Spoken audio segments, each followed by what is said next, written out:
നമുക്ക് കരിയില കമ്പോസ്റ്റ് ഉണ്ടാക്കാം. അതായത് പൊടി പൊടിയായിട്ട് ഉണ്ടാക്കുന്ന കമ്പോസ്റ്റ് ഉണ്ടല്ലോ.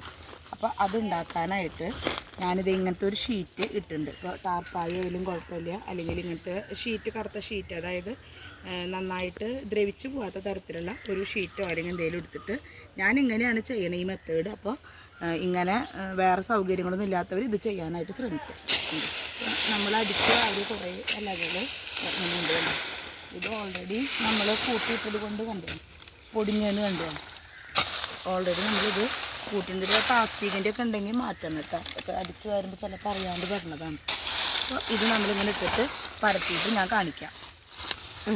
ഉണ്ടോ, ഇതൊക്കെ ഒരുവിധം കുറേ ദ്രവിച്ചു. അപ്പോൾ നമുക്ക് എളുപ്പത്തിൽ കമ്പോസ്റ്റ് ആക്കാം. ഇനി അതെല്ലാം അന്നന്ന് അടിച്ച് വരികയാണെങ്കിൽ അതും ഇതുപോലെ ഇടുക. അല്ലാണ്ട് വെറുതെ എല്ലാം ചാക്കിലിട്ടിട്ട് ചവിട്ടി പൊടിച്ചാൽ അത് കമ്പോസ്റ്റോ അല്ലെങ്കിൽ പൊതിയിടാനൊന്നും പാടില്ല. അതിനെ ഒന്ന് ദ്രവിച്ച് അത് കണ്ട ഇതിന് നോക്കി നിറച്ച് അണുക്കളാണ്, ജീവാണുക്കൾ. അപ്പോൾ അതുകൊണ്ട് നമുക്ക് എളുപ്പം ഇതെല്ലാം നമ്മൾ ഈ ഷീറ്റിലേക്ക് ആവശ്യമുള്ള രീതിയിൽ പരത്തി. ഇനി നമ്മൾ ഇത് കോഴിക്കാട്ടാണ്. ഇത് കണ്ട കല്ല് പോലെ ഇരിക്കും പക്ഷേ ഇത് കോഴിക്കാട്ടം. നമ്മൾ മുമ്പ് നമുക്ക് ഫാം ഉണ്ടായിരുന്നു, അതിൽ ഉണ്ടായിരുന്നു. അപ്പോൾ ഞാൻ കുറച്ച് കോഴിക്കാട്ടം ഇതിൻ്റെ വെതറുണ്ട്. ചാണകപ്പൊടി ഉള്ള വെച്ചാൽ നമ്മൾ ചാണകപ്പൊടി ഇട്ടാൽ മതി.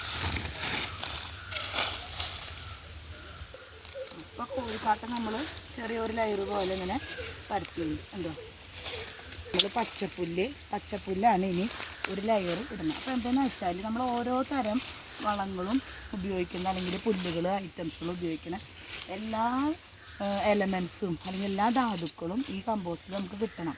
ഇപ്പോൾ കരിയിലാണെങ്കിൽ കാർബൺ, പച്ചിലാണെങ്കിൽ നമുക്ക് നൈട്രജൻ, പിന്നെ കോഴിവളം പൊട്ടാസ്യം. അപ്പോൾ അതൊക്കെ കിട്ടാനായിട്ട് അത് നമ്മളെല്ലാ മൂലകങ്ങളും ഇതിൽ ഉപയോഗിക്കണം. അപ്പോൾ കുറച്ച് പച്ചപ്പുല്ലുണ്ടെങ്കിൽ അത് ഇടുക.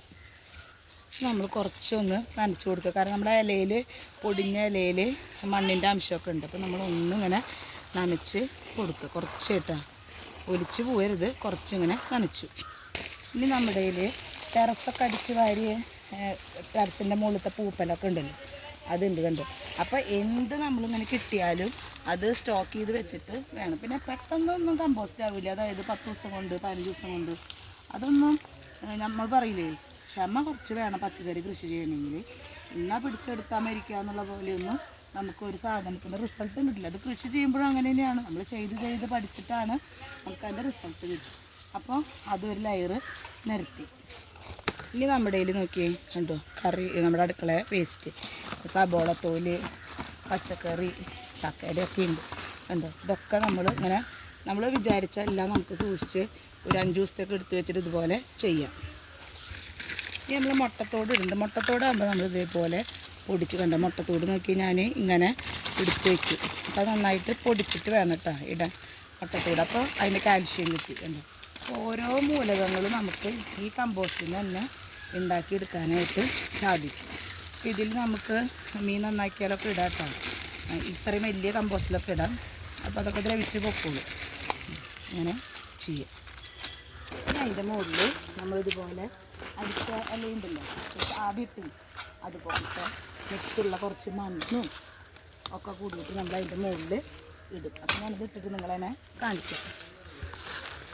ഇത് നമ്മൾ WDC അല്ലെങ്കിൽ ഒന്നും ചെയ്യാണ്ട് നമ്മുടെ കയ്യിലുള്ള പുളിച്ച സാധനങ്ങൾ കൊണ്ടാണ് ഈ കമ്പോസ്റ്റ് ഞാൻ ഉണ്ടാക്കണം.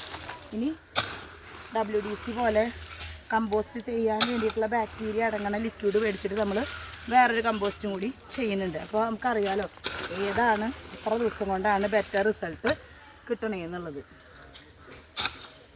ഇനി നമ്മൾ പുളിപ്പിച്ച ഏത് സാധനം ഇതിന് നമുക്ക് ഒഴിച്ചു കൊടുക്കാം. ഇത് പുളിപ്പിച്ച കഞ്ഞിവെള്ളമുണ്ട്, കുറച്ച് ഒഴിച്ചു. അതുപോലെ തന്നെ നമ്മുടെ ഇഡ്ഡലി മാവൊക്കെ ഉണ്ടാവില്ല, അത് ഒഴിച്ച് കൊടുക്കാം.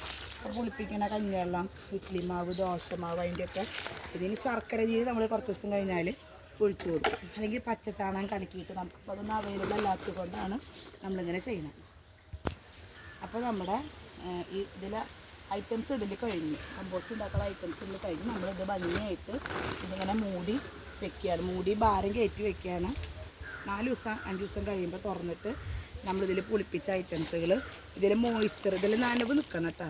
പിന്നെ എയർ സർക്കുലേഷൻ ഉണ്ടാവാനായിട്ട് നമ്മൾ ഇത് കംപ്ലീറ്റ് മൂടുകയല്ലല്ലോ, അപ്പോൾ അതുകൊണ്ട് നമുക്ക് ഈ കോർണറുകളിൽ എയർ സർക്കുലേഷൻ കിട്ടും.